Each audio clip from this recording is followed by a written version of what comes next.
Most of the emotional pain that we've experienced in our lives, it stems from unmet expectations in our closest relationships. And can you imagine what it would be like to finally release that? Can you imagine what it would be like to lay that down and offer forgiveness even where it isn't deserved? Can you imagine what it would be like to carry that pain no further? To do that kind of forgiveness requires some careful steps. And it might surprise you, but denial is not one of them. Denial doesn't work. Pretending you weren't hurt just forces you to continue hurting alone. That's all it does. So the first step, after recognizing we've been hurt, the first step towards real forgiveness is this. We need to recognize that we have been forgiven. We need to recognize that we have been forgiven. Colossians 3 reminds us that we should bear with each other and forgive one another if any of you has any grievance against someone. Forgive as the Lord forgave you. When we keep in mind just how much we've been forgiven, forgiveness comes just a little bit easier towards others. The second step towards real forgiveness is recognize not only the pain of your past, but also the pain of their past. Keep in mind that nobody ever hurt anybody who wasn't also hurt themselves. Remember, your parents, they were somebody's kids too, and they may not have gotten what they needed. And it may not be your parents who have hurt you, but the idea applies universally. It's important that we remember that everyone we meet is often fighting a battle we know nothing about. In fact, my wife said to me one time, I'll never forget it. She said these words, "Be careful not to judge someone else's story when you've only read a couple of chapters." That's good advice. And please know that none of what I'm saying is meant to excuse any kind of mistreatment that you experienced. But it may help to explain it just a little bit.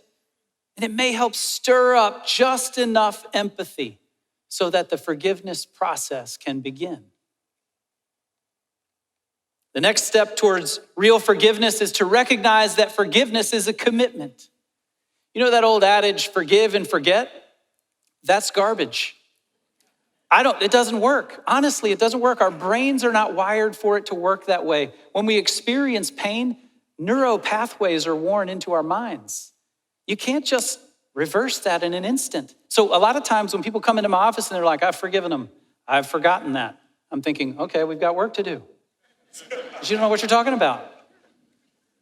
The Greek word aphiemi was often used as a financial term. It's why we see the language in the Lord's Prayer around forgiving debts. And it creates a strong reminder for us of how forgiveness actually works. Because how do you pay off a debt? We do it in installments. You make payments on the debt until it's gone. And when we commit to forgiveness, we're committing to making payments every time that offense comes to mind. Each time we recall the offense, we make a payment by reminding ourselves that we also have been forgiven, that they also have pain, and that we have committed to releasing the debt that is owed to us. And the great thing about paying off a debt is that eventually you're free. The last step towards real forgiveness is recognize that forgiveness breaks the cycle.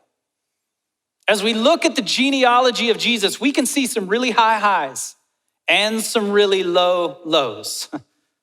But his arrival also marked a point in time when everything changed. You see, when forgiveness showed up in the person of Jesus, things began to change forever. And do you know that you get to decide just how much further down the line the dysfunction goes in your family?